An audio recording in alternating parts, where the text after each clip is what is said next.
Une grammaire régulière est une grammaire associée à un langage régulier. Il y a la possibilité de la représenter avec un automate fini.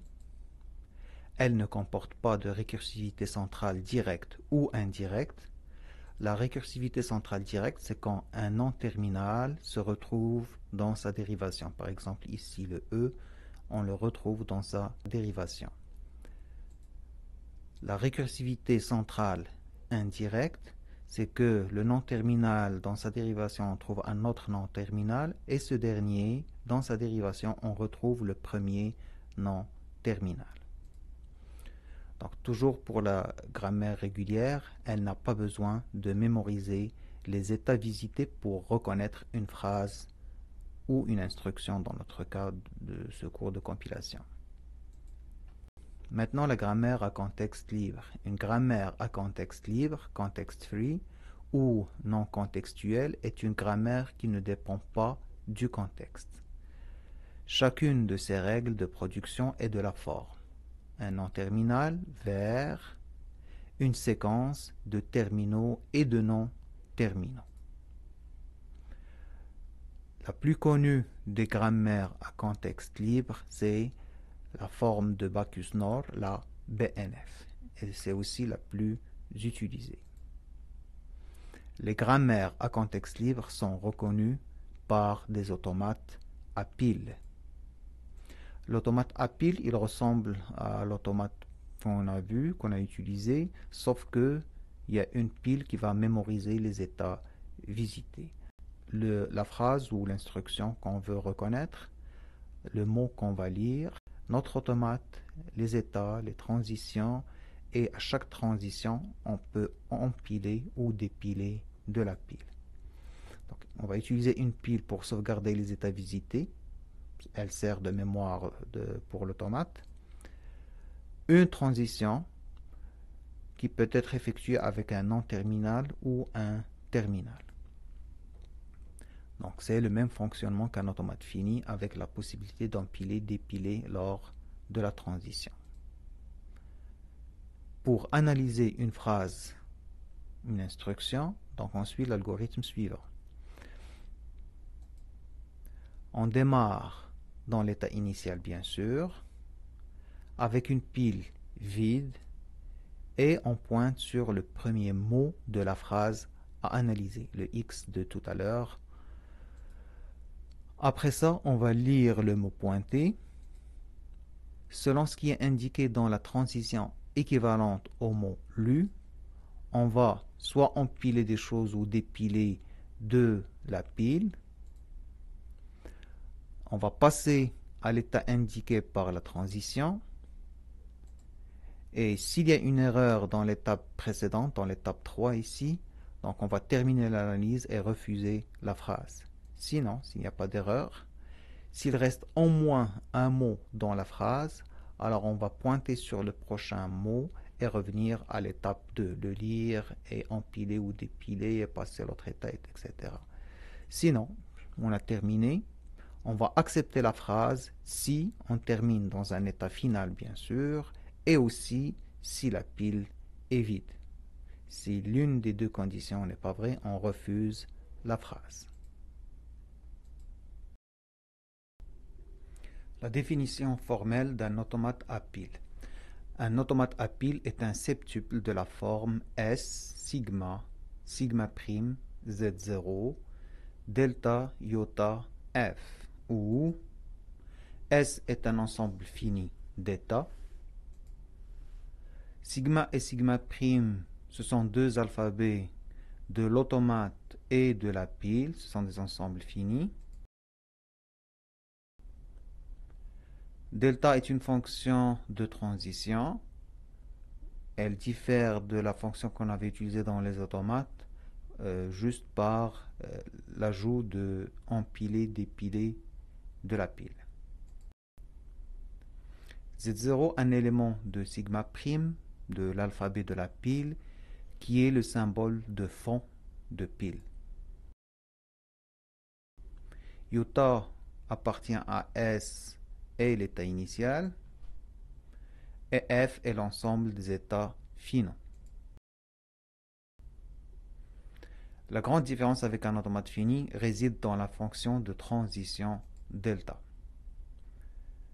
Maintenant, on a un couple RZ de S sigma prime union epsilon où S est l'état actuel, A le mot lu, Y et Z deux symboles de l'alphabet de la pile et R est un état.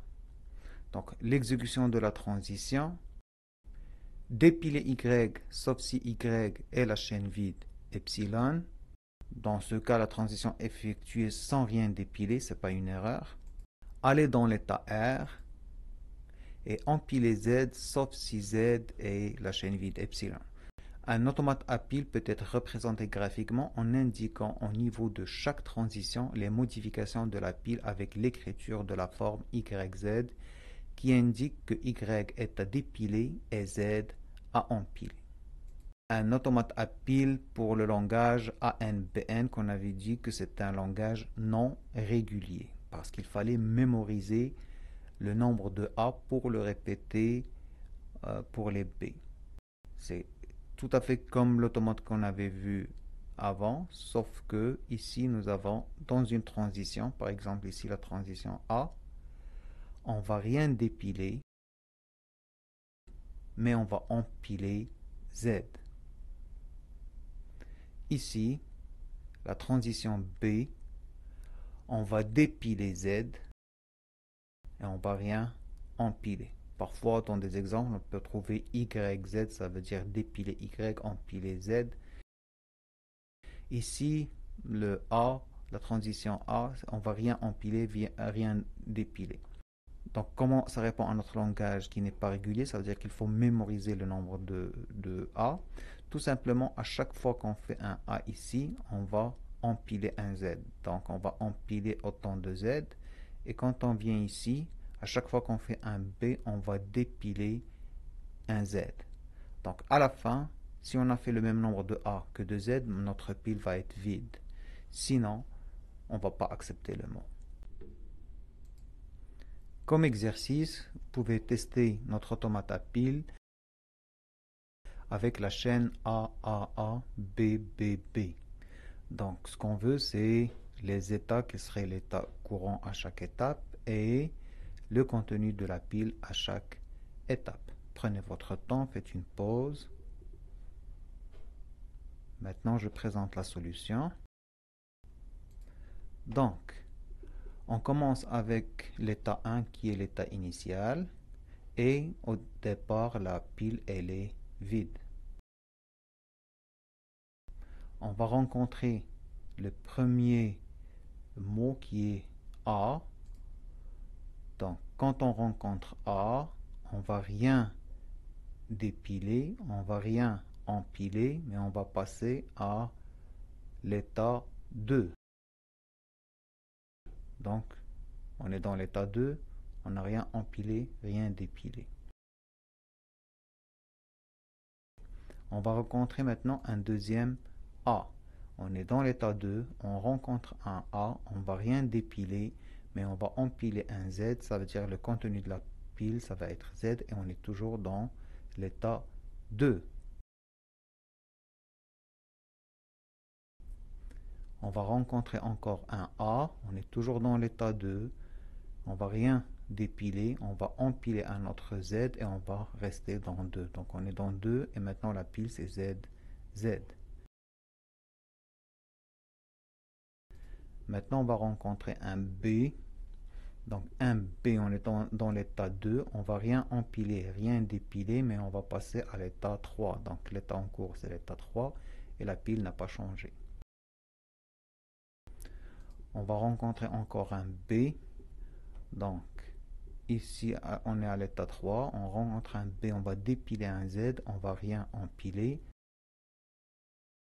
Donc dépiler un Z, on va rester juste avec un Z dans la pile. On va rencontrer le dernier B, on est dans l'état 3, un B, je vais dépiler un Z et je vais rien empiler. Donc dépiler le Z, la pile elle est vide à nouveau et je suis dans l'état 3. Donc j'ai terminé dans l'état 3 qui est un état final. le contenu de la pile elle est vide. Donc dans ce cas, je vais accepter le mot.